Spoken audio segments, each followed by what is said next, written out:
हे बच्चा, good morning. कैसे हो आप लोग? आई होप आपकी पढ़ाई अच्छी चल रही होगी। हम लोग सेट थियरी को डिस्कस कर रहे थे, काफी कंसेप्ट हम लोगों ने डिस्कस किया, कई सारे क्वेश्चंस हम लोगों ने किए। आज हम लोग एक छोटा सा टॉपिक पढ़ेंगे और फिर कई सारे क्वेश्चंस करेंगे। आज के बाद जो अगला क्लास होगा उसमें सिर्फ हम लोग पीवाईक्यू पिक करेंगे, ठीक है। सो हमारा कंसेप्ट है कॉम्प्लीमेंट ऑफ सेट। किसी एक सेट के कॉम्प्लीमेंट बेसिकली होता क्या है? तो अगर मैं किसी कॉम्प्लीमेंट की बात कर रहा हूं, ये हमेशा विद रेस्पेक्ट टू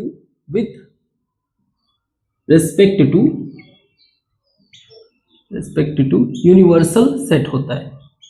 यानी किसी भी एक सेट की अगर हम लोग कॉम्प्लीमेंट की बात करेंगे तो उसको कंटेक्स्ट में क्या रखेंगे? Universal set. मींस उसके रेफरेंस में, कंटेक्स्ट में यूनिवर्सल सेट के ही रेफरेंस में हम लोग क्या करेंगे? इसको फिगर आउट करेंगे। नाउ अगर किसी, मान लीजिए सेट है, सेट ए, इसका कॉम्प्लीमेंट हमें निकालना है। तो कॉम्प्लीमेंट जो है डॉट से रिप्रेजेंट करते, ऊपर एक छोटा सा डॉट। तो इसका जो एक्स होगा, सेट बिल्डर समझने की कोशिश, इसका जो एक्स होगा वो एक्स तो बिलोंग करना चाहिए यूनिवर्सल सेट से। मींस जो भी एलिमेंट होंगे इस कॉम्प्लीमेंट ऑफ ए में, उसके एक एक एलिमेंट यूनिवर्सल सेट में होने चाहिए। और साथ में हमें यह भी ध्यान रखना है कि वो जो एक्स हो, जो आप एलिमेंट बना रहे हो, वो कहीं से भी सेट जो आपका ए है उससे बिलोंग ना करे। मतलब क्या हुआ इसका? Suppose there is a set, वो बड़ा ही सिंपल लॉ है, वो ज्यादा कॉम्प्लिकेटेड नहीं है। There is a set means हम लोग किस चीज पे फोकस कर रहे हैं? यूनिवर्सल सेट हमारा ये वेन डायग्राम के पॉइंट ऑफ व्यू से, और ये हमारा है सेट ए। तो हमारा फोकस जब हम लोग कॉम्प्लीमेंट की बात कर रहे हैं, वो जो यूनिवर्सल सेट के तो पार्ट है लेकिन इसके पार्ट नहीं होने चाहिए। सो बेसिकली हमारा फोकस इस पे है, इस वाले पोर्शन की बातें कर रहे हैं।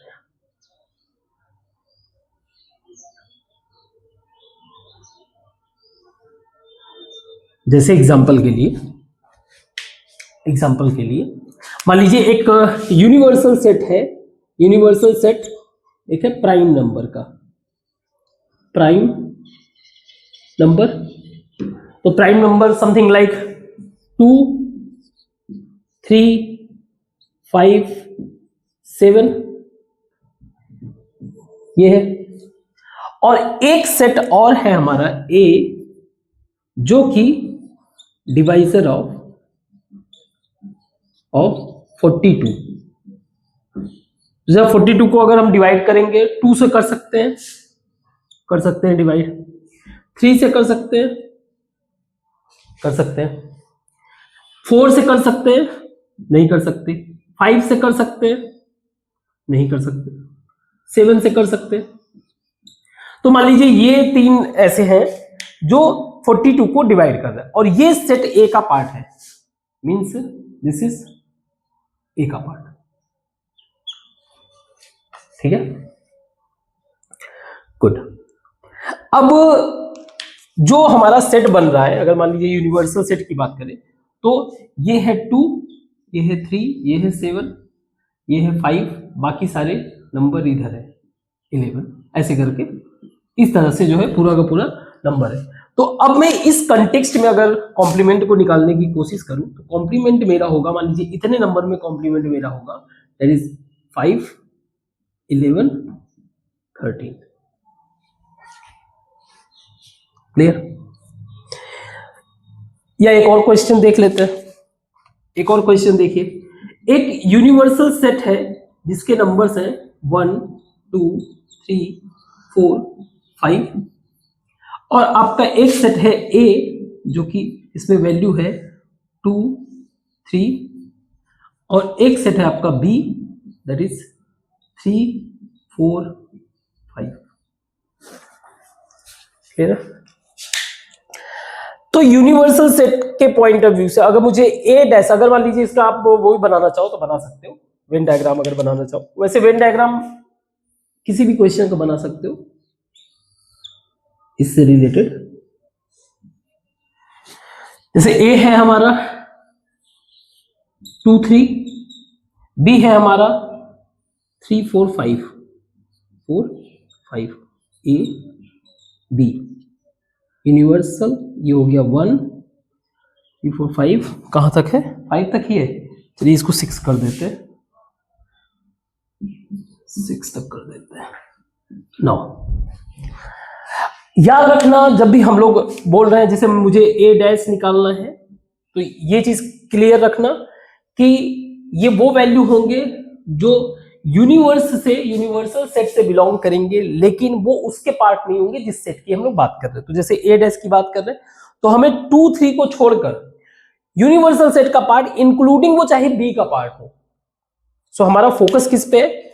हमें जो है कंप्लीटली इस सेट को बस अवॉइड करना है, इसको हमें बस भूल जाना है फॉर द टाइम बिंग। तो ए डैश हमारा क्या हो गया? 1 2 3 ले नहीं सकते, 3 नहीं ले सकते, 1 4 5 6, 1 4 5 6। ऐसे ही बी डैश सिमिलरली, अगर मुझे बी डैश निकालना हो तो यानी कि कॉम्प्लीमेंट ऑफ बी सेट, तो हमारा हो जाएगा 1 2 6। क्लियर? Very good. अब अगर हम लोग, ये तो मान लीजिए सिंपल जो कंसेप्ट था वो हम लोगों ने समझ लिया, अब थोड़ा सा इसके अंदर एनालाइज अगर करें, फिगर आउट करें, तो हमें मिलेगा जैसे अगर मैं मेरे ए सेट को कॉम्प्लीमेंट ए के साथ अगर यूनियन बनाने की कोशिश करूं, तो अगर मैं इसको देखूं, अगर मैंने ए सेट को यूनियन किया कॉम्प्लीमेंट सेट ए के साथ, ए सेट को यूनियन किया कॉम्प्लीमेंट ऑफ ए के साथ, क्या मिलेगा? सोच के देखो। यहां पे कॉम्प्लीमेंट ऑफ ए 1 4 5 6 2 3, तो 1 2 3 4 5 6, दिस विल फॉर्म यू। कोई प्रॉब्लम? चेक करो। अगर मैंने ए को ए डैश के साथ यूनियन किया तो हमें मिला यूनिवर्सल सेट मिला। कोई डाउट? Universal set. नाउ अगर मैंने सेट ए को इंटरसेक्ट किया कॉम्प्लीमेंट के साथ, तो क्या कोई भी वैल्यू इसमें कॉमन है आपस में? नहीं, तो मैं कह सकता हूं this will B empty set. कोई प्रॉब्लम? Very good. अच्छा, अगर मैं यूनिवर्सल सेट का कॉम्प्लीमेंट निकालना चाहूं, तो यूनिवर्सल सेट का कॉम्प्लीमेंट कोई सेट है ही नहीं, मतलब एक तरह से एम्प्टी सेट मिलेगा मुझे। अगर मैं यूनिवर्सल सेट का कॉम्प्लीमेंट निकालना चाहूं तो वो मुझे मिलेगा एम्प्टी सेट, और अगर मैं एम्प्टी सेट का कॉम्प्लीमेंट निकालना चाहूं तो वो मिलेगा यूनिवर्सल सेट। सी, हमारा फोकस कैसे है? हम लोग जो है ऑब्जर्व कर रहे हैं, जब हम लोग बोल रहे हैं कि कॉम्प्लीमेंट ऑफ ए, इसका मतलब ये होगा कि ए को छोड़कर बाकी जितने भी एलिमेंट हैं उनको हम लोग कंसीडर कर रहे हैं, बट हमारा ऑब्जर्वेशनल रेफरेंस क्या है? ए है। Getting my point? That's what the purpose of complement. Clear? Very good. इसी कॉम्प्लीमेंट ऑफ सेट में एक मैथमेटिशियन थे जिन्होंने एक लॉ दिया था, डी मॉर्गन्स लॉ। उनका कहना यह था कि अगर हम लोग दो सेट को, यानी जैसे ए यूनियन बी है, इनको यूनियन बना के इनका कॉम्प्लीमेंट जो निकालेंगे वो हमें होगा ए का कॉम्प्लीमेंट इंटरसेक्शन ऑफ बी का कॉम्प्लीमेंट। जरा इसको चेक करते हैं, क्या ये वर्क करता है? हमने क्या किया? ए और बी का क्या बनाया? यूनियन बनाया। तो ए और बी का यूनियन बनेगा जब ए एंड बी का यूनियन, दैट इज 2 3 4 5। कोई डाउट? अब इसका अगर मैं कॉम्प्लीमेंट अगर करूं नेक्स्ट लाइन में, सो व्हाट विल, ए और बी का हमने कॉम्प्लीमेंट किया तो ए और बी यानी कि 2 3 4 5 इस सेट के बाहर वाले जो भी वैल्यूज हैं उनको कंसीडर करना है। तो मेरा 1 बचा और 6 बचा, है ना, 1 और 6। तो ये इक्वल होना चाहिए, ये इक्वल किसके होना चाहिए, ये इक्वल होना चाहिए ए कॉम्प्लीमेंट और बी कॉम्प्लीमेंट के इंटरसेक्शन से। नाउ ए कॉम्प्लीमेंट जरा देखते हैं हम लोग। ए कॉम्प्लीमेंट है मेरा दिस वन 1 4 5 6 और बी कॉम्प्लीमेंट है मेरा 1 2 6। तो अगर मैं इन दोनों का इंटरसेक्शन देखूं, इंटरसेक्शन अगर ऑब्जर्व करूं तो मुझे मिल जाएगा 1 6। So yes, this law is valid. और सिर्फ यही नहीं, इसका एक और पार्ट भी है। आप कह सकते हो अगर मैं दो सेट का इंटरसेक्ट करूं, जैसे for example A intersection B, उनको कॉम्प्लीमेंट करूं, उन दोनों सेट का जो एक नया सेट बना उसका कॉम्प्लीमेंट अगर देखूंगा तो मुझे कुछ ऐसा मिलेगा, A intersection complement of A union complement of B. इसको भी चेक कर लेते हैं। ए इंटरसेक्शन बी क्या है, ये देखिए, ए है और बी है, ए इंटरसेक्शन बी यानी कि 3, ठीक है, ए इंटरसेक्शन बी आपका 3 है, कोई प्रॉब्लम। अब अगर मैं इस इंटरसेक्शन का कॉम्प्लीमेंट ले लूं तो ए इंटरसेक्शन बी का कॉम्प्लीमेंट अगर लूं तो मेरा हो जाएगा 1 2 4 5 6, कोई प्रॉब्लम यहां तक, नो इश्यू। अब ये कह रहा है कि ए कॉम्प्लीमेंट का यूनियन, ए कॉम्प्लीमेंट का union, complement of A union complement of B, ये वैल्यू देखना है। तो हमारे पास कॉम्प्लीमेंट ऑफ ए है एंड कॉम्प्लीमेंट ऑफ बी है। अगर आप इसमें ऑब्जर्व करो तो कहीं पे 3 नहीं है। अगर मैं इनका यूनियन बनाऊंगा भी तो क्या बनेगा मेरा 1 2 4 5 6। तो ये भी लॉ वैलिड है। तो आप डी मॉर्गन्स लॉ का स्टेटमेंट बना सकते हो इजी वे से। डी मॉर्गन्स लॉ का स्टेटमेंट क्या बना कि अगर मैं दो सेट को कंसीडर करूं, means union of two set, और उसका फिर कॉम्प्लीमेंट ले, अगर उसका फिर हम लोग कॉम्प्लीमेंट ले, then this will be equal to the intersection of complement of both two sets. I means intersection, statement आप बना सकते हो, intersection of complement of these sets. इन दोनों सेट्स का कॉम्प्लीमेंट क्या होगा इंटरसेक्शन में। एक तो ये, इसे ऐसे ही यहां पे बना सकते हो कि intersection of two sets, I mean the complement of the intersection of two sets will be equal to the union of complement of these two sets. इन दोनों सेट्स के यूनियन के इक्वल होगा। क्लियर है यहां तक? तो हमारा डी मॉर्गन्स लॉ भी हो गया। एक और चीज, अगर मान लीजिए कोई सेट है, मान लीजिए ए, उसका हमने कॉम्प्लीमेंट लिया, उसका हमने वापस से फिर से कॉम्प्लीमेंट लिया, यानी कि डबल कॉम्प्लीमेंट। अगर डबल कॉम्प्लीमेंट लेंगे तो वो फाइनली आंसर में हमें हमारा ओरिजिनल ए सेट ही देगा। इसको भी चेक कर लेते हैं। हमारे पास ए सेट है, इसका कॉम्प्लीमेंट जब हमने लिया तो दिस बिकम ए कॉम्प्लीमेंट। अब इसको वापस से हम लोग कॉम्प्लीमेंट करेंगे, यानी कि अगेन बाकी ये इनको छोड़कर बाकी यूनिवर्सल सेट में जो भी हो, तो यूनिवर्सल सेट में क्या है 2 3 ये, तो ये भी वैलिड है। ठीक है, तो इसको हम लोग मिटाते हैं और क्वेश्चन सॉल्व करना शुरू कर देते हैं। इस क्वेश्चंस को सॉल्व करने के बाद होप्स हो कि हमारा ये चैप्टर आज कंप्लीट हो जाएगा। कल हम लोग पीवाईक्यू डिस्कस करेंगे। इसको मिटाते हैं। तो ये एक्सरसाइज के कुछ क्वेश्चंस हैं, बहुत इजी है, बहुत ज्यादा टफ नहीं है कुछ भी। जैसे इस क्वेश्चन में बताना है हमें ए कॉम्प्लीमेंट सेट दिया हुआ है, set you that is natural number 1 to 9 दिया हुआ है, ए दिया हुआ है 1 2 3 4। तो हमारा जो ए कॉम्प्लीमेंट होगा इसके आगे का 5 6 7 8 9, यानी कि ए डैश का मतलब ये हो गया कि सेट ए के वो एलिमेंट जो बेसिकली आप कह सकते हो इसके बाहर हो, जो यूनिवर्सल सेट के पार्ट हो। तो यूनिवर्सल सेट के पार्ट जो है बाकी के इसको छोड़ के बाकी सारे हैं। इसी तरह से बी डैश 2 4 6 8 तो हो जाएगा 1 3 5 7 9। इस तरह से ए यूनियन सी निकाल लेते हैं। ए union see that is a और सी का यूनियन 1 2 3 4 5 6, उसका कॉम्प्लीमेंट करेंगे तो ये 6 तक आ रहा है 7 8 9, इसका हमें कॉम्प्लीमेंट करना है तो 7 8 9, कोई प्रॉब्लम।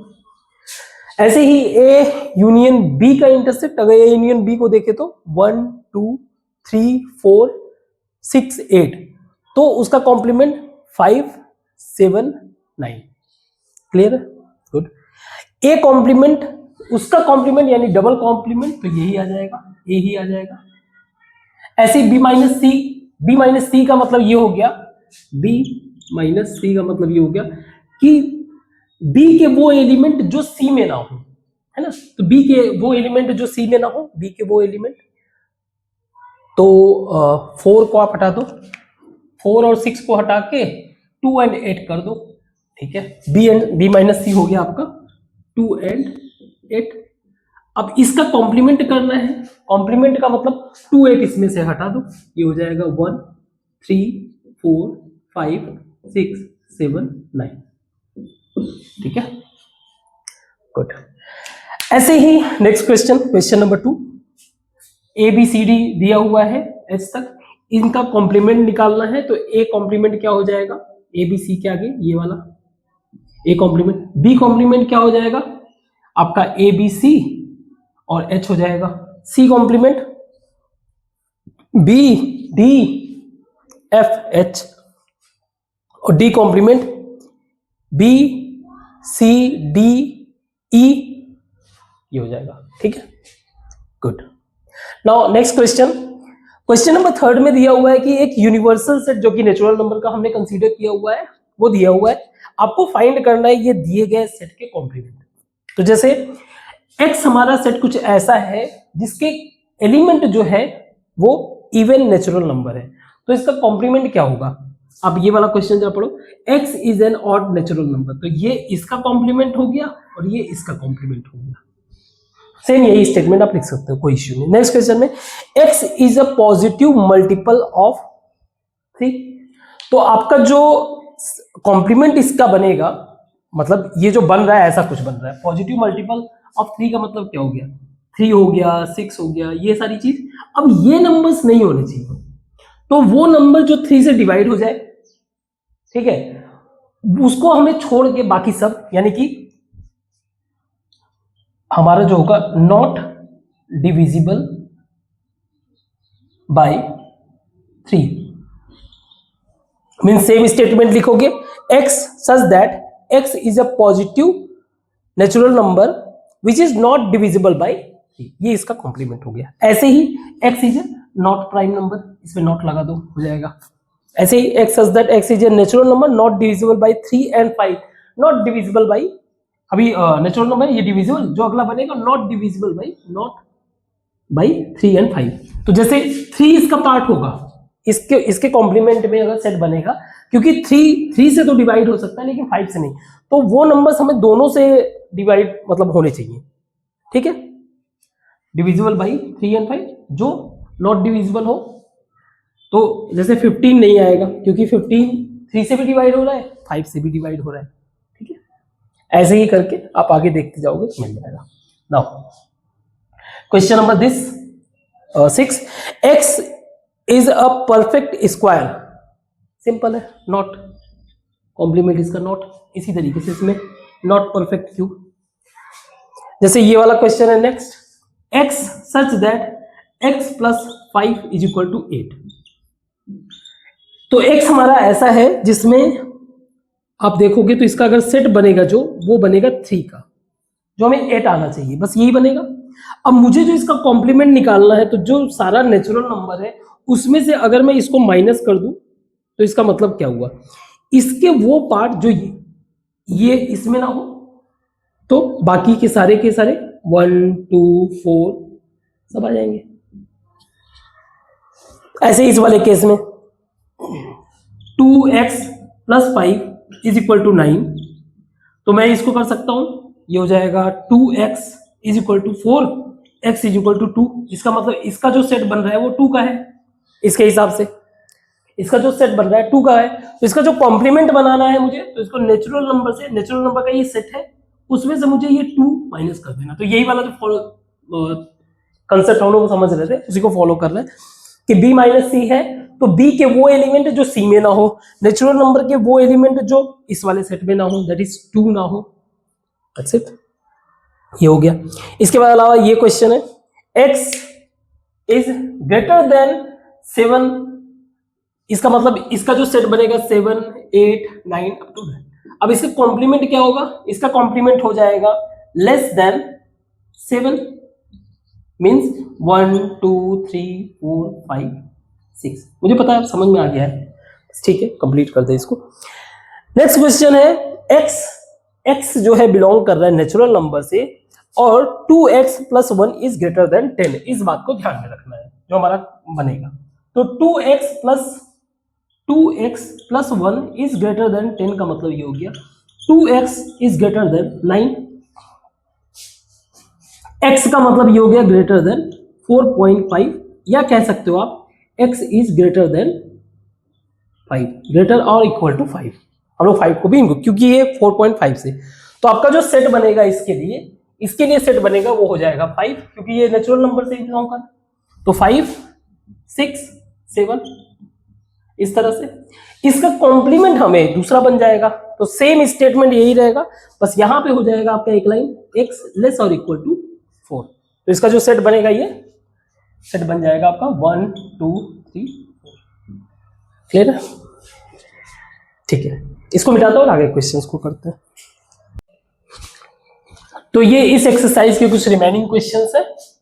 तो क्वेश्चन नंबर 4, यूनिवर्सल सेट दिया हुआ है दिस वन, एंड ए और बी दिया हुआ है, हमें ये वेरीफाई करना है। So basically A union B हमारा क्या हो जाएगा, सबका अच्छा ये निकाल लेते हैं एक बार, इंटरसेक्शन भी सबका, सॉरी कॉम्प्लीमेंट भी सबका निकाल ले।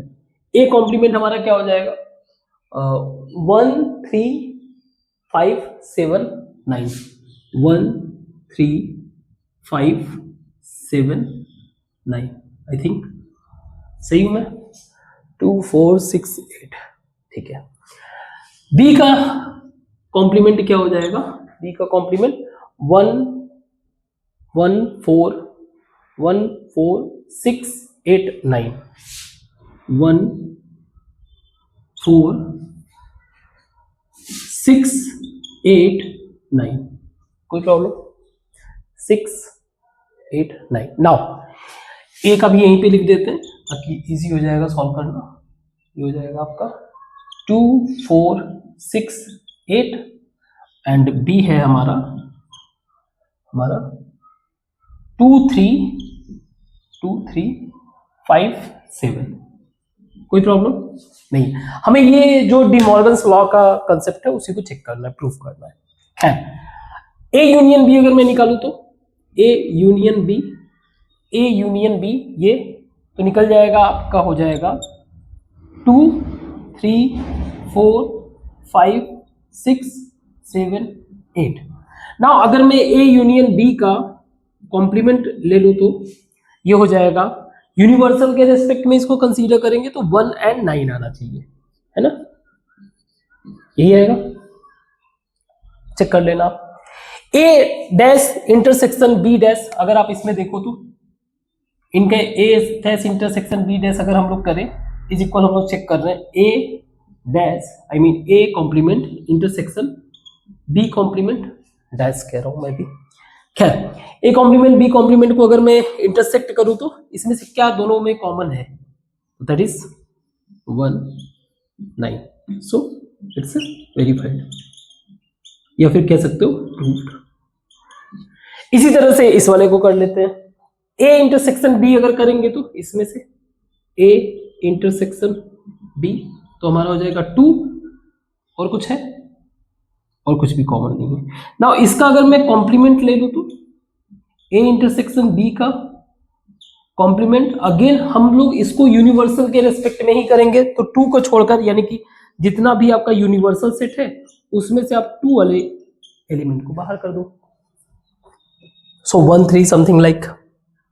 अब ऐसे ही A intersection B, A intersection B, और इसको यूनियन करे तो अगर आप देख सकते हो इसके अंदर 2 है ही नहीं, नॉट 2, तो ये भी प्रूव्ड है ना। ठीक है, नाउ वेन डायग्राम बनाते हैं। इसको मैं थोड़ा सा मिटा देता हूं, इसको मिटा के फिर मैं करता हूं। 1 मिनट, 1 सेकेंड।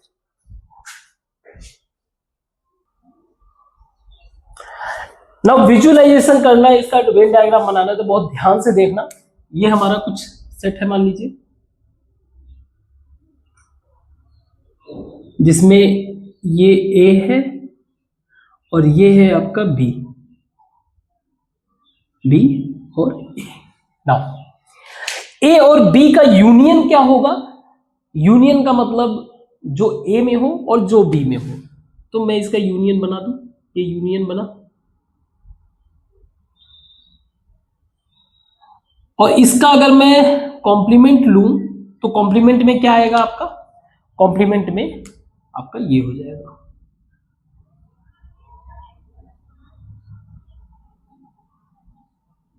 जो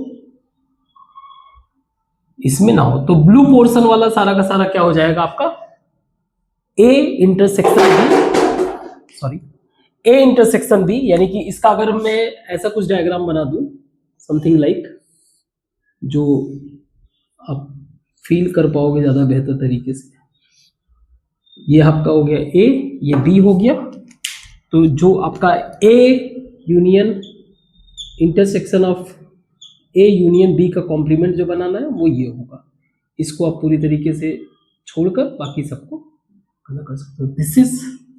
this is A union B का कॉम्प्लीमेंट। ठीक है, बोलते हुए कुछ इधर उधर हो जा रहा है, थोड़ा सा ध्यान रखना। A intersection B, sorry A complement of A intersection complement of B, इसको वेन डायग्राम में बनाया जाए तो ध्यान से समझना। अगर मेरा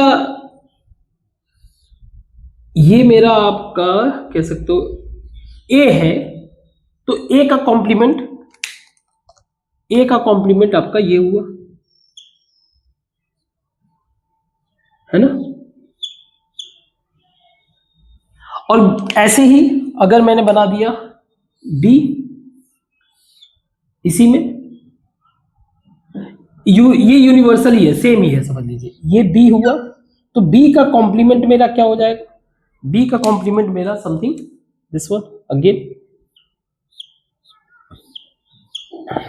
अब इनका इंटरसेक्शन आप सोच के बताओ, इन दोनों का इंटरसेक्शन वो चीज जो दोनों में कॉमन हो, बोथ जो कॉमन हो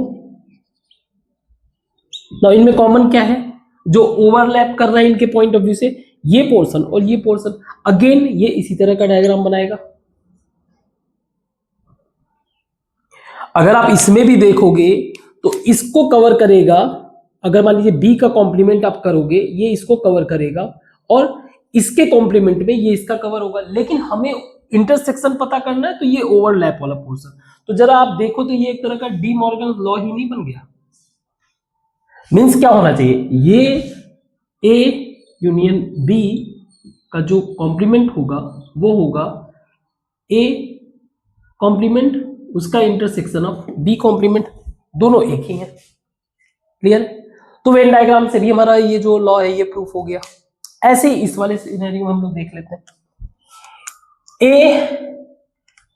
ए इंटरसेक्शन बी, तो ये मान लीजिए हमारा एक यूनिवर्सल सेट है, एक ही यूनिवर्सल। नाउ इसमें हम लोग ए और बी दो सेट कंसीडर कर रहे हैं, दो सेट कंसीडर कर लिए। अब इसका इंटरसेक्शन लेने का मतलब वो चीज जो कॉमन हो, दोनों में कॉमन है। अब ये कह रहा है कि उस इंटरसेक्शन का कॉम्प्लीमेंट, मींस ये मेरा इंटरसेक्शन का कॉम्प्लीमेंट का मतलब ये हो गया कि उसको छोड़कर बाकी यूनिवर्सल का सारा पोर्शन। कहने का मतलब क्या हुआ? कहने का मतलब हम बात कर रहे हैं इस पोर्शन की कंप्लीट, बस इस जो ओवरलैप वाला पोर्शन है उसको छोड़ देते हैं, बाकी सबको इंक्लूड कर लेते हैं, है ना। बाकी सब आप इंक्लूड कर लो, ओवरलैप वाले पोर्शन को बस छोड़ दो, ठीक है। मीन्स इस वाले पोर्शन को छोड़ के बाकी सबको इंक्लूड करना है ना। इसको हम लोग, अगर इसको हम लोग देखें तो इसका क्या कहना है, इसका है कि एक सेट है आपका यूनिवर्सल सेट, उसके अंदर ए है और ए कॉम्प्लीमेंट ऑफ ए आपका क्या हो गया, कंप्लीट दिस पोर्शन, जो भी ए के बाहर है, ठीक है, क्लियर। सिमिलरली ऐसा ही बी डैश भी होगा।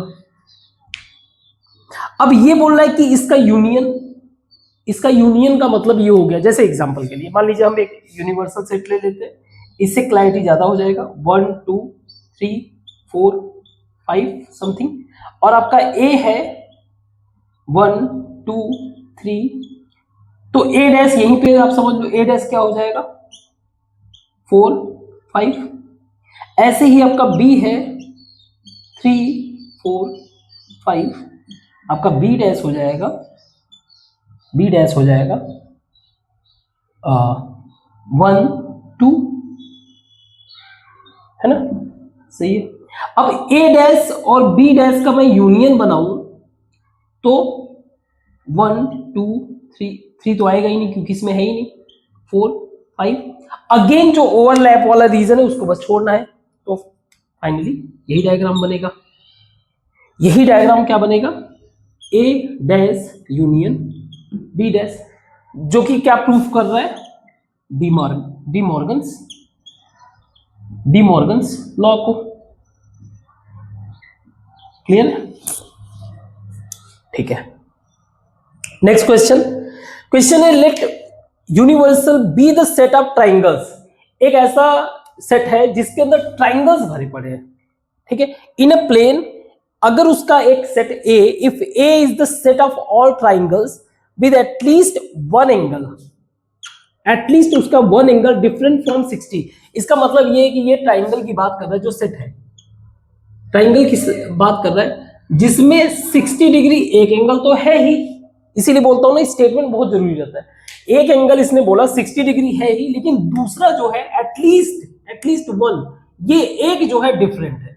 डिफरेंट कहां, किससे डिफरेंट, किससे 60 डिग्री से। मींस हो सकता है 45 हो, 50 हो, 70 व्हाटएवर, लेकिन ये 60 नहीं है। अगर ये 60 होता तो ये भी 60 होना पड़ता, तो इक्विलैटरल हो जाता। इसका मतलब ये है कि ये जो ए सेट है बेसिकली नॉन इक्विलैटरल ट्राइंगल, ये इक्विलैटरल ट्राइंगल नहीं है। अगेन ध्यान से पढ़ो statement, that is the reason हमें क्वेश्चंस को अभी धीरे धीरे हम लोग प्रैक्टिस कर रहे हैं। धीरे धीरे जब हम लोग हमारा कंसेप्ट क्लैरिटी आ जाता है तो ये सारी चीजें बहुत इजी वे से पिक हो जाता है, और यहीं पे जो बच्चे नहीं इसको प्रॉपर वे से परसीव कर पाते वही जो है क्वेश्चंस को गड़बड़ कर जाते हैं। खैर, इसमें ये सीधे बोल रहा है कि वन एंगल डिफरेंट फ्रॉम 60, ये इसका सेट है जिसका एटलीस्ट एक एंगल तो जो है पक्का 60 से अलग है। तो अगर एक एंगल मान लो कि 60, अगर एक एंगल 60 से डिस्टर्ब हुआ तो इक्विलैटरल ट्रायंगल नहीं हुआ। तो अगर ये ए आपका नॉन इक्विलैटरल ट्रायंगल है, इसका मतलब ये कि इसका जो कॉम्प्लीमेंट होगा वो सारे के सारे इक्विलैटरल ट्रायंगल के होंगे। Clear, good. नाउ अब इसको जरा देखते हैं। ये बोल रहा है A union of complement of A. तो ए आपका ये है, इसके साथ यूनियन बनाना है इसको, तो आपको अल्टीमेटली क्या मिल जाएगा, अल्टीमेटली आपको यूनिवर्सल सेट मिल जाएगा। फाई का कॉम्प्लीमेंट होता है यूनिवर्सल सेट, फाई का कॉम्प्लीमेंट होता है यूनिवर्सल सेट। यूनिवर्सल सेट के साथ आप इंटरसेक्शन अगर निकालोगे, इंटरसेक्शन का मतलब जो कॉमन है, तो कॉमन का मतलब सिर्फ ए वाला पोर्शन, तो अल्टीमेटली आपको मिल जाएगा ए। ठीक है, नेक्स्ट क्वेश्चन है A intersection of A complement. A और कॉम्प्लीमेंट ए में कोई कॉमन चीज हो सकता है? नहीं हो सकता, तो 5। जो यूनिवर्सल सेट है उसका कॉम्प्लीमेंट होता है 5। 5 के साथ इंटरसेक्शन में क्या मिलेगा? 5, है ना। तो ये हमारा एक्सरसाइज कंप्लीट हुआ। आगे के दिए हुए क्वेश्चंस को सॉल्व करते हैं, इसको मिटाते हैं। ये कुछ मिसलेनियस एग्जांपल्स और क्वेश्चंस हैं, उसको करते हैं। क्वेश्चन में दिया हुआ है show that the set of letters needed to spell cataract and set of letter needed to spell tract are equal. तो कहने का मतलब इसका अगर हम लोग सेट देखें, सेट का हमें बेसिक्स हमें पता है, कोई भी अगर हम लोग सेट बना रहे हैं तो उसमें हम लोग जो एलिमेंट्स है वो रिपीट नहीं कर सकते। तो सी ए टी वापस ए नहीं आ सकता, आर आ जाएगा, फिर ए सी टी ऑलरेडी, तो ये बन गया। दूसरे इसका अगर हम लोग सेट बनाए तो बी को, तो T R A C T वापस से नहीं आएगा। दूसरा हमें पता है कि ऑर्डर मैटर नहीं करता है, ऑर्डर कैसा भी रहे ऑर्डर चलेगा, तो हम लोग कह सकते हैं ये दोनों ही सेट आपस में क्या है, इक्वल है, कोई प्रॉब्लम नहीं। नेक्स्ट क्वेश्चन है list all the subsets of, ये सेट दिया हुआ है, इसका लिस्ट बताना है। हमें पता है जितने भी इसके पॉसिबल सेट सबसेट बन सकते हैं। हम लोगों ने डिस्कस किया था किसी सबसेट को बनाने के लिए जितने भी नंबर ऑफ एलिमेंट है उसके 2 पे पावर कर दो। तो इसमें नंबर ऑफ एलिमेंट 3 दिख रहे हैं, हमें 3 दिख रहे हैं, तो हमारे सबसेट 8 बनने चाहिए। जरा देखते हैं। पहला तो 5 बन जाएगा, दूसरा -1, तीसरा सबसेट 0, चौथा 1, फिर इसका ये बन जाएगा -1 0, फिर ये बन सकता है 0 1, इसके अलावा बन सकता है 1 -1 और -1 0 1। क्योंकि ऑर्डर मैटर नहीं करता है, तो अगर आप इधर से उधर भी करोगे तो भी सेट एज इट इज रहेगा। ठीक है, अगर ऑर्डर मैटर करता तो -1 0 और 0 -1 एक अलग बनता। कितने हो गए? 1 2 3 4 5 6 7 8। सही है। क्वेश्चन है हमारा सबसेट, मतलब ये सेट दिए हुए हैं, 4 सेट दिए हुए, इनमें से हमें ये पता करना है कि कौन सा जो है सबसेट है।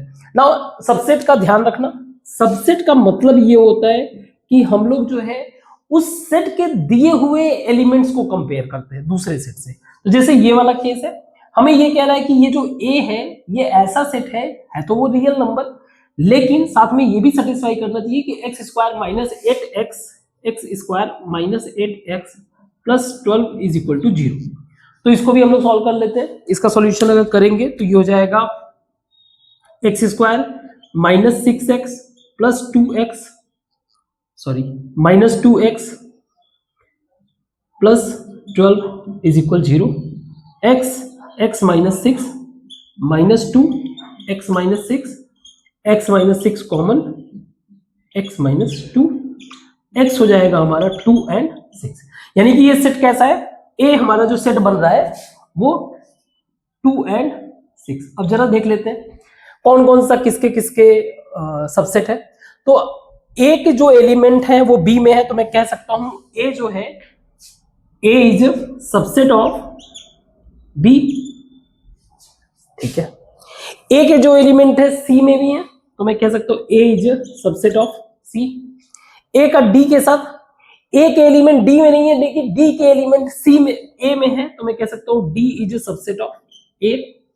ऐसे ही अगर मैं बी को फोकस करूं तो बी के जो एलिमेंट है वो सी में है, तो मैं ये कह सकता हूं B is subset of C. Now C तो सबका सुपर सेट है। अब अगर डी को फोकस करें तो डी मेरा सी बी से भी सबसेट है, डी मेरा सी से भी सबसेट है। क्लियर है? और भी देख लेना कोई सबसेट बन सके तो। ठीक है, अब जरा ये ट्रू फॉल्स करते हैं। एक मिनट मैं इसको मिटा दूं ताकि बेहतर तरीके से इसको डिस्कस कर सकूं। एक सेकेंड। नाउ क्वेश्चन को ध्यान से समझना है हमें। जैसे लिखा हुआ है x बिलोंग्स टू a, इसका मतलब ये है कि a मेरा सेट है जिसके अंदर x है। ठीक है, पहला वाला। a बिलोंग्स टू b का मतलब ये है कि ये बोल रहा है कि a बिलोंग्स टू b, इसका मतलब ये है कि b एक सेट है जिसके अंदर सेट a इसका पार्ट है। क्लियर? अब ये चीज याद रखना, मैंने पहले भी बताया था, अगर मान लीजिए a is equal set of a है, इसका और इसका इंटरप्रिटेशन दोनों अलग है, ये चीज पॉसिबल नहीं हो सकता, ये पॉसिबल है, क्योंकि हमें इस सेट के अंदर क्या है ये चीज नहीं आइडिया, इसका इंटरप्रिटेशन अलग है। तो a के अंदर का सेट, यानी कि अगर मैं इसको ऐसे कंसीडर करूं x, इसका इंटरप्रिटेशन और b के अंदर का इंटरप्रिटेशन x होना अलग चीज है। मींस ये चीज इस बात की गारंटी नहीं देता है, ये रिलेशन इस बात की गारंटी नहीं देता है कि x भी बिलोंग करेगा b से। ठीक है, so x not belong to b। तो ये जो स्टेटमेंट दिया हुआ है फॉल्स है। ठीक है, अगेन आप इस चीज को समझो, किसी भी एलिमेंट का a, मान लीजिए कोई एक एलिमेंट है, किसी सेट का कोई एक एलिमेंट है, मान लीजिए a है, और किसी सेट के अंदर एलिमेंट है, इन दोनों का भी नहीं, ये आपस में इक्वल नहीं है, नॉट इक्वल, ये ध्यान रखना, नॉट इक्वल, ये कंडीशन ध्यान रखना। नाउ अब नेक्स्ट क्वेश्चन करते हैं। a is a subset of b। अगर मान लो मेरा a है, उसके अंदर कुछ a एलिमेंट है, सबसेट का मतलब b है, उसके अंदर a भी है और b भी है कुछ।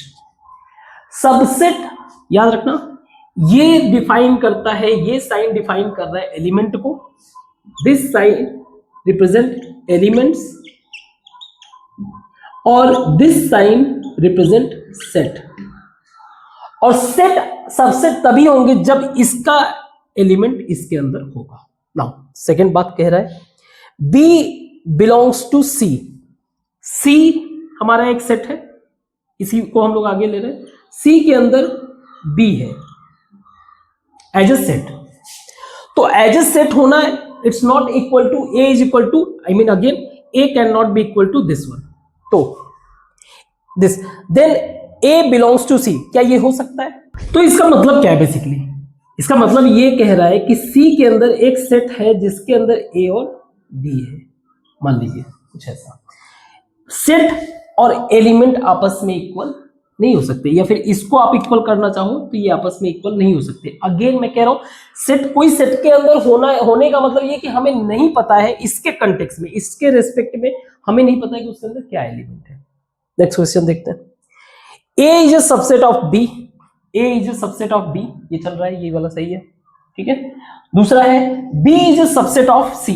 b मान लीजिए a और b है, और b आपका जो है सबसेट ऑफ c है, इसका मतलब ये है कि c के अंदर b के सारे एलिमेंट हो, है ना, c के अंदर b के सारे एलिमेंट हो, मींस हो सकता है c के अंदर a हो, b, ये दोनों होगा ही, साथ में c कुछ ऐसा भी हो। अब ये कह रहा है कि then a is a subset of c, ऐसा दिख रहा है, एलिमेंट को हम कंपेयर कर रहे हैं, एलिमेंट a अवेलेबल है। ठीक है, क्लियर? अब अगर मान लो मुझे कुछ ऐसा कहने का मतलब, अगर कुछ ऐसा एलिमेंट करना भी है, इसको थोड़ा सा डिफरेंट भी करना चाहो आप, सी कर दो, इसको सी कर दो, तो सबसेट का मतलब ये कि ए के सारे एलिमेंट बी में होंगे और बी के सारे एलिमेंट इसमें होंगे, तो ऑटोमेटिकली ये जो है आपका ट्रू हो जाएगा। ठीक है, नेक्स्ट क्वेश्चन है आपका, if A is not subset of B, A is not subset of B, यानी कि मान लीजिए ए के अंदर आपका कुछ, ए के अंदर समथिंग 1 and 2 है, बी के अंदर समथिंग 1 3 है। कहने का मतलब देखो, सबसेट क्या होता है, सबसेट तब होगा जब इसके सारे एलिमेंट इसके अंदर हो। ऐसे ये बोल रहा है कि बी जो है सबसेट नहीं है, तो B subset, B is not subset of C का मतलब क्या हो गया, कि हो सकता है बी के अंदर, सी के अंदर जो है, सी के अंदर 2 4 5 कुछ भी हो सकता है, तो बाय डिफॉल्ट ये ए सबसेट सी नहीं हो सकता। तो ये स्टेटमेंट हमें ट्रू लग रहा है। नहीं, ये हो भी सकता है ना, ये बोल सिर्फ इसके रेस्पेक्ट में कह रहा है। तो मान लीजिए मेरा कुछ ऐसा एलिमेंट हो, तो 1 2 4, तो ये पॉसिबल है, तो ये फॉल्स हुआ। ठीक, क्लियर। हमें एज्यूम ही करना है ना, तो हम तो पॉसिबिलिटी को चेक करेंगे ना। एक सेकंड इसको मैं मिटाऊं, फिर आगे क्वेश्चंस को डिस्कस करूं।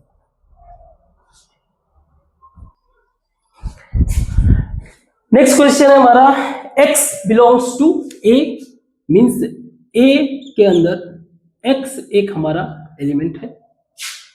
a जो है नॉट सबसेट ऑफ b, इसका मतलब ये है कि जो b का एलिमेंट है, b का जो एलिमेंट है वो y हो सकता है, z हो सकता है, x नहीं है। ठीक है, तो then x belongs to b, x belongs to b, जबकि ये क्या है, फॉल्स है। वैसे भी इजी है, थोड़ा सा बस क्लैरिटी रखोगे ना समझ में आ जाएगा। नेक्स्ट क्वेश्चन है, if a is a subset of b, a is a subset of b, इसका मतलब a के मान लीजिए इसके अंदर एक एलिमेंट है 1 और b के अंदर एलिमेंट है कुछ 1 and 2 something like, and x is not belong to b, x is not belong to b।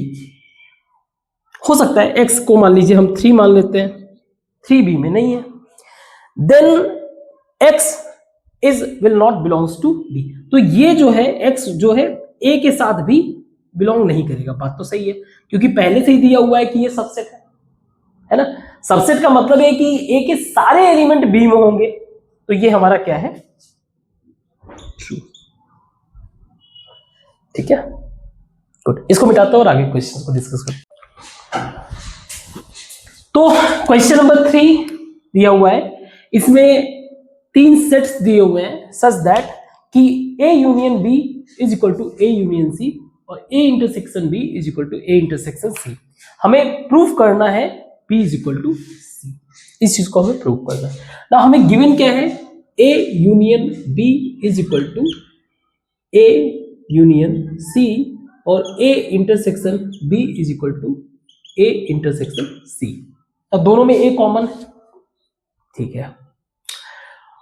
कुछ एज्यूम करते हैं, इसको प्रूफ करने का मतलब क्या, प्रूफ हमें क्या करना है, B is equal to C proof करना है। हम सेट की बात कर रहे हैं, दोनों इक्वल तभी होंगे जब इनके एलिमेंट इक्वल हो, तभी पॉसिबल हो सकते हैं ना। तो एक तरह से मैं ये भी कह सकता हूं कि B जो है इंटरसेक्शन ऑफ C होना चाहिए, C जो है इंटरसेक्शन ऑफ B होना चाहिए, कुछ ऐसा होना चाहिए, तभी कुछ पॉसिबल होगा।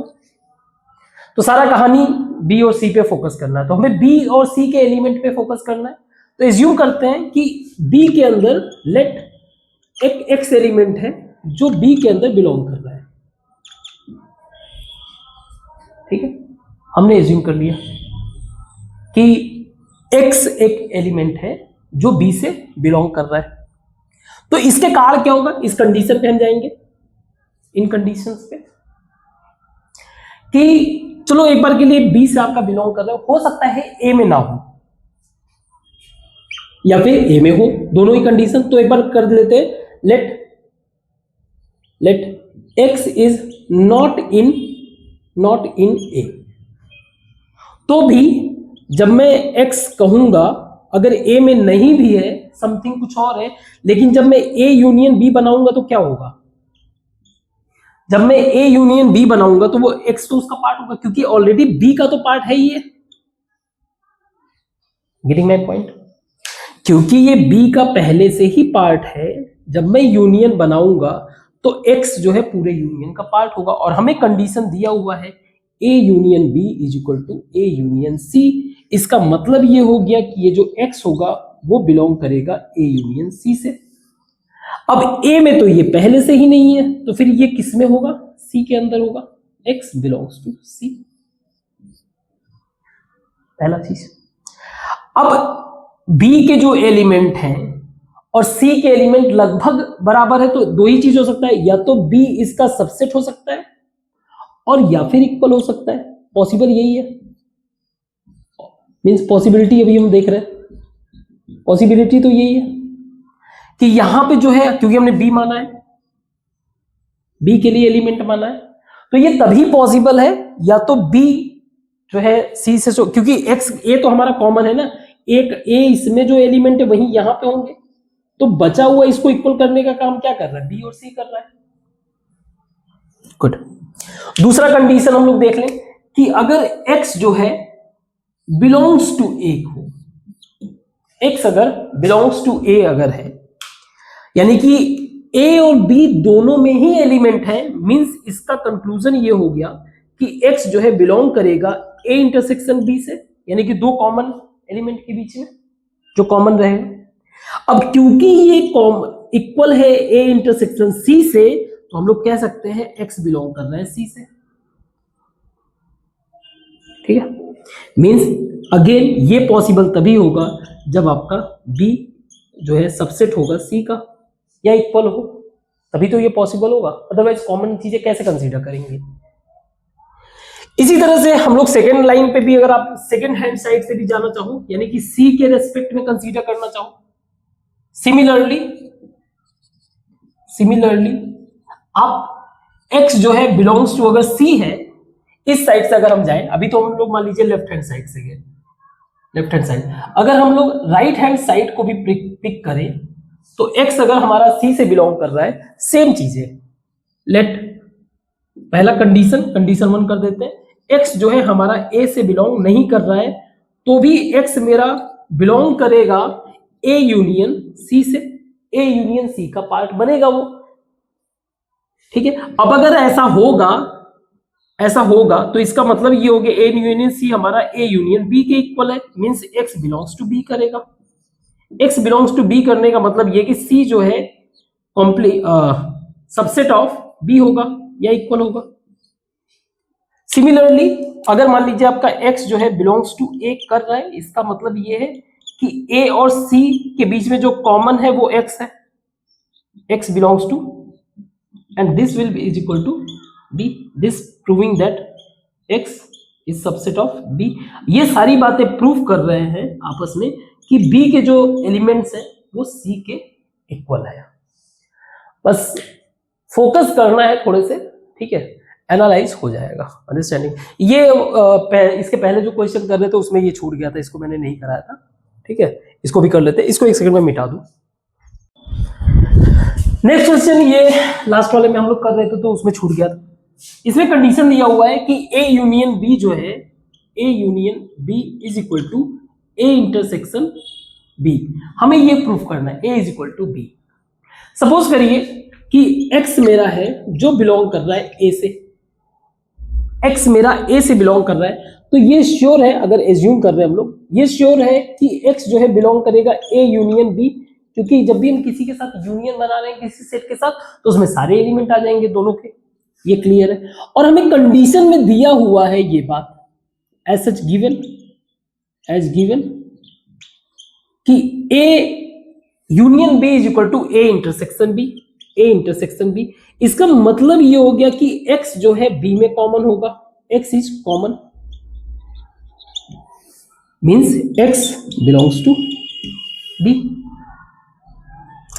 और दोनों में कॉमन है, ये तभी पॉसिबल है जब ए जो है सबसेट होगा बी, यानी कि ए के एलिमेंट जब बी में हो तो ही पॉसिबल हो सकता है ना, या हो सकता है सारे के सारे एलिमेंट इक्वल हो आपस में, या हो सकता है बी थोड़ा बड़ा हो।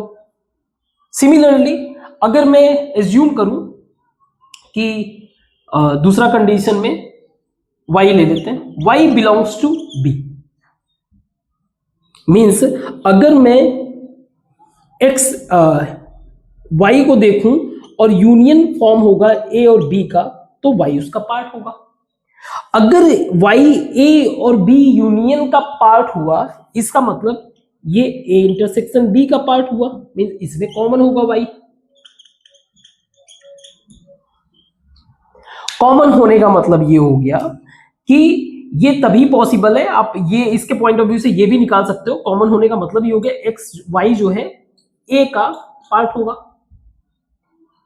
मींस वाई का एलिमेंट सॉरी बी का एलिमेंट ए का पार्ट, ए का एलिमेंट बी का पार्ट, इस वाले सिचुएशन में बनेगा B is a subset of A, या इक्वल हो सकता है दोनों के। अब ये दोनों ही सिनेरियो बन रहे हैं, A is a subset of B, B is a subset of A, ये शो करता है बी और ए आपस में इक्वल है। गुड, नाउ इस क्वेश्चन को देखते हैं। इस क्वेश्चन में हमें 4 कंडीशन को चेक करना है कि ये क्या आपस में इक्वल है सबके सब। नाउ अब आप इस पे देखो, A is a subset of B, इसका मतलब ये हो गया कि बी के सारे एलिमेंट ए के अंदर अवेलेबल है। क्लियर है? a minus B is equal to 5, a minus B is equal to 5 का मतलब ये है कि a के वो एलिमेंट जो मतलब a से जब a के सारे वो एलिमेंट जो b में ना हो, a माइनस, तो जबकि क्योंकि ये a सबसेट है, a सबसेट है, यानी कि मान लीजिए 1 and 2 कर दूं मैं इसको, और b को मैं 1 and 2 and 3 कर दूं, तब तो ये सबसेट बनेगा। अब अगर इसमें से मैं माइनस करूंगा तो कुछ होगा, 0 आएगा, तो सही है। a माइनस बी का मतलब ये है कि a के वो एलिमेंट जो b में ना हो, तो ऐसा कोई एलिमेंट है ही नहीं जो b में ना हो, क्योंकि ये सबसेट है, पहला कंडीशन। अब इसके हिसाब से आप जाओ, a यूनियन b, आपका b जो है बड़ा है, a छोटा है, आप इसका यूनियन बनाओगे तो अल्टीमेटली आपको b ही मिलेगा। क्लियर? ऐसे a इंटरसेक्शन b, अब आपको इंटरसेक्ट अगर करोगे तो फाइनली आपको यही मिलेगा, a ही मिलेगा। So this is all equivalent, सब एक दूसरे से कह सकते हो रिलेटेड है। ठीक है, नेक्स्ट क्वेश्चन है, show that if a is subset of b then c minus b and c minus a जो है ये दोनों ही c माइनस b जो सेट बनेगा और c माइनस a ये क्या है, इसके सबसेट है। इसको भी हम लोग एग्जांपल से कर सकते हैं। ठीक है, इसको एक सेकंड में मिटा दूं।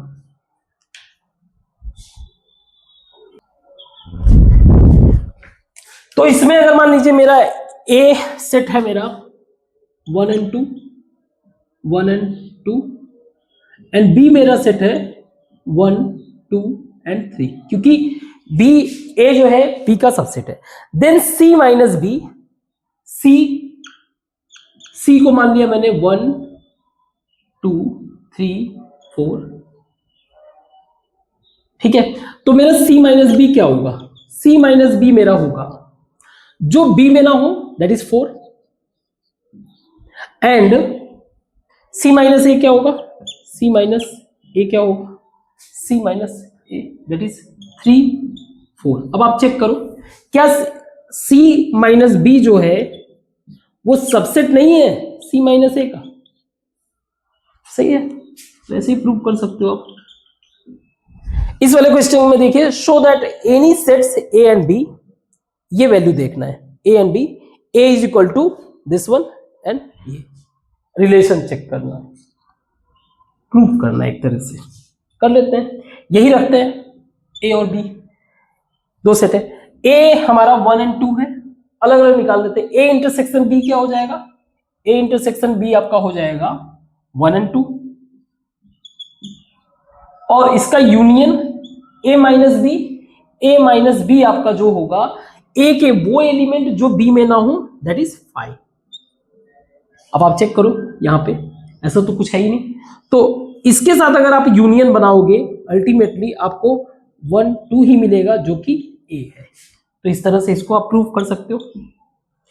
इसी तरह से इसको भी देख लेते हैं, a आपका 1 and 2 है, 1 and 2 यूनियन करना है आपको, यूनियन करना है b माइनस ए, b के वो एलिमेंट जो a में ना हो, दैट इज 3 इज इक्वल, इसको अगर हम लोग यूनियन करेंगे तो 1 2 and 3 1 2 3। अब जरा a यूनियन b को आप यूनियन करिए, a यूनियन b को अगर आप ऐड करेंगे तो आपका आ जाएगा 1 and 2 1 2 and 3, तो ये भी सही है। तो इजी है, यहां पे आप थोड़े बहुत मान लीजिए कंफ्यूज हो गए भी तो ध्यान से वापस से रिपीट देख लेना, समझ में आ जाएगा। अगर मैं कहीं ये सबसेट वगैरह इंटरसेक्शन वगैरह कुछ बोल दूं तो उस पे उसको थोड़ा सा अवॉइड करना, ठीक है। इसको मिटाते हैं और आगे कुछ क्वेश्चंस को करते हैं। क्वेश्चन नंबर 7, ये चीज एक तरह से प्रूफ करना है तो हम लोग सेट ही मान लेते हैं, सेट से इजी हो जाएगा। थोड़ा सा सेट कर लेते हैं 1 और 2, और हमारा जो सेट बी है वो हमारा है 2 और 3 मान लीजिए, ठीक। तो A union A intersection B, A intersection B का मतलब क्या हो गया, ए इंटरसेक्शन बी का मतलब जो दोनों में कॉमन हो 2, सही है ना। इसका यूनियन करेंगे अगर ए के साथ, तो यूनियन करके देखिए जरा ए के साथ, तो यूनियन का मतलब क्या हो गया, जो रिपीट हो रहा है उसको नहीं लिखना है, तो अल्टीमेटली हमें मिलेगा 1 और 2 जो कि ए ही है, सही है। ऐसे ही इस वाले कंडीशन में ए यूनियन अगर बी करेंगे तो हमारा कंडीशन बनेगा, आई मीन सेट बनेगा 1 2 3, और इसका इंटरसेक्शन अगर मैं ए के साथ करूं 1 2 के साथ, तो अब देखो 1 2 बाहर आ जाएगा, ठीक है। नेक्स्ट क्वेश्चन है, हमें शो करना है कि A intersection B is equal to A intersection C दिया हुआ है, जो कि need not imply B is equal to C. ऐसा जरूरी नहीं है कि इसका मतलब जो है आप B is equal to C ही कंसीडर कर लो। तो एक और हम लोग ले लेते हैं, जरा सा एक और हम लोग सी सेट ले लेते हैं, ये आपका है 3 4।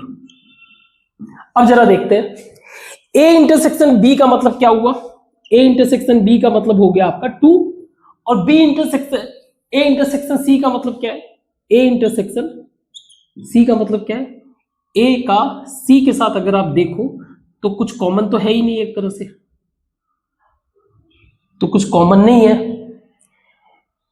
इसका मतलब ये हो गया कि ये तो डिफरेंट हो गया, means is not equal to A intersection B.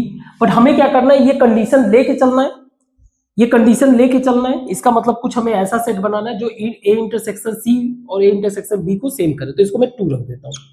अब करते हैं ए इंटरसेक्शन सी, तो मेरा आ जाएगा 2, and B intersection sorry A intersection B, ये भी क्या है 2। बट इन दोनों सिचुएशन में आप देखो, इन दोनों सिचुएशन में क्या ये बी और सी आपस में इक्वल है,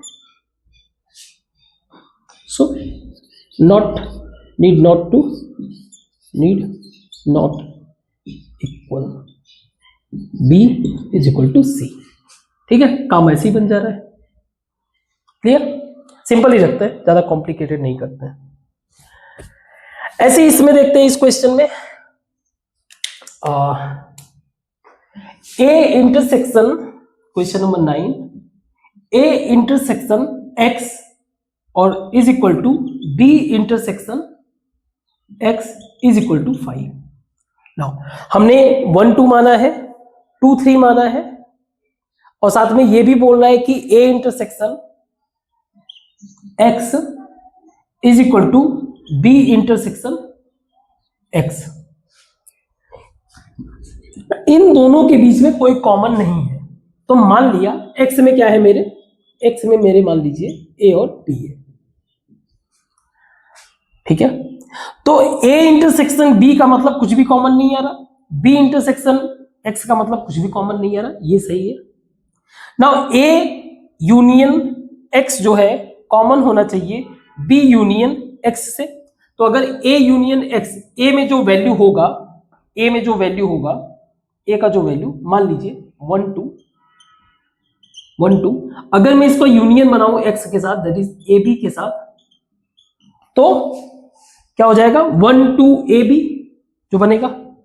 अब इसको क्या होना चाहिए 1 2 ए बी, इसको क्या होना चाहिए, इसको इक्वल होना पड़ेगा इसके इक्वल, तो हमें बी को भी क्या कंसीडर करना पड़ेगा, यही कंसीडर करना पड़ेगा,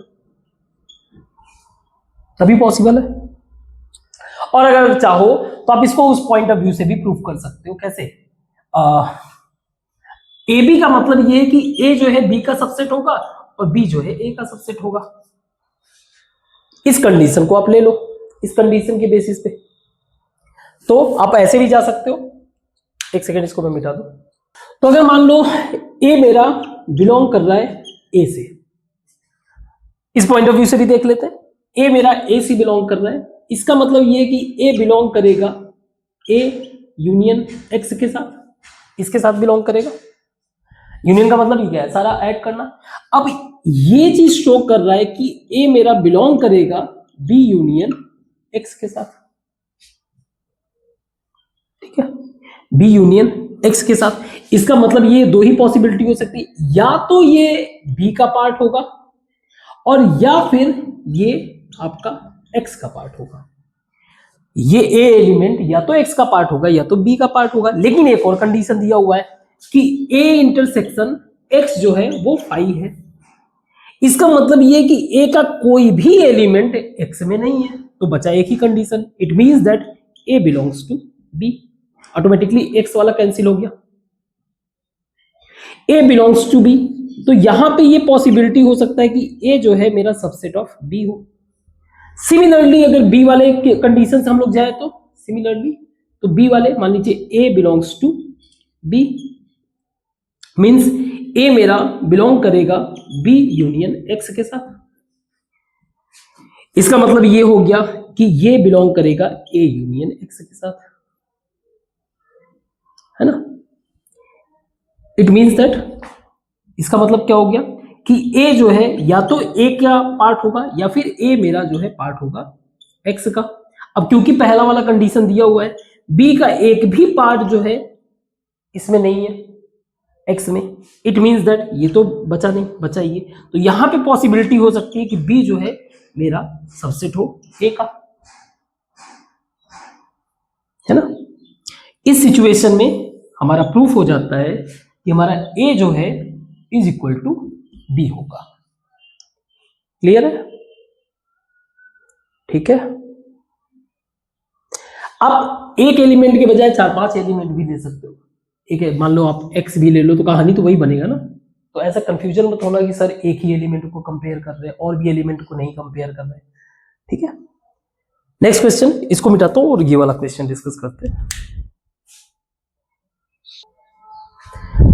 इस वाले क्वेश्चन में बोल रहा है कि सेट है A B C such that A intersection B, B intersection C and A intersection C are non empty set. Non empty set का मतलब ये है कि कुछ न कुछ तो इनका इंटरसेक्शन हो रहा है। जैसे ए मान लीजिए मैंने कहा 1 and 2 है, बी मान लीजिए 2 and 3। That is the reason अगर मैं ए इंटरसेक्शन बी करूं तो मुझे 2 मिल जा रहा है, तो एटलीस्ट 5 तो नहीं बन रहा है, एम्प्टी सेट तो नहीं बन रहा है। ऐसे ही सी मान लीजिए मेरा है बी इंटरसेक्शन सी, मेरा क्या बनेगा, सी मान लीजिए मेरा कुछ ऐसा है 3 and 4।